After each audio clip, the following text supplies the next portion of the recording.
அரசனிப்பட்டி அரசநேரி கீழமேடு பகுதியில் பால்குட திருவிழாவில் திடீரென சாமி வந்ததால் மெய்சிலிர்த்த பக்தர்கள். சிவகங்கை அருகே உள்ள அரசனிப்பட்டி அரசநேரி கீழமேடு பகுதியில் அருள்மிகு தர்மமுனீஸ்வரர் கப்பர் ஓடு காளியம்மன் கோவில் அமைந்துள்ளது. இந்த கோவிலில் ஆண்டுதோறும் ஆடி மாத திருவிழா நடைபெறுகிறது.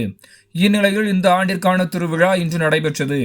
இந்த திருவிழாவை முன்னிட்டு ஏராளமான பெண்கள், குழந்தைகள் என நூற்றுக்கணக்கான பொதுமக்கள் தலையில் பால் குடங்களை சுமந்து கொண்டு கோவிலை நோக்கி ஊர்வலமாக சென்றனர். அப்பொழுது அங்கு சுவாமி தரிசனம் செய்ய வந்த பெண்கள், குழந்தைகள் என ஏராளமானோர் அருள் வந்து சாமி ஆடியது அங்கிருந்த பக்தர்களை மெய்சிலிர்க்க வைத்தது. இதையடுத்து குடங்களில் கொண்டு வந்த பாலை அம்மனுக்கு அபிஷேகம் செய்து தீப ஆராதனை நடைபெற்றது. இதில் திரளான பக்தர்கள் கலந்து கொண்டு மாலை சுமார் 5 மணி வரை சாமி தரிசனம் செய்தனர்.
மாப்பிள்ள 34 குடம், அங்கே ஒரு குடம், 35 குடம்.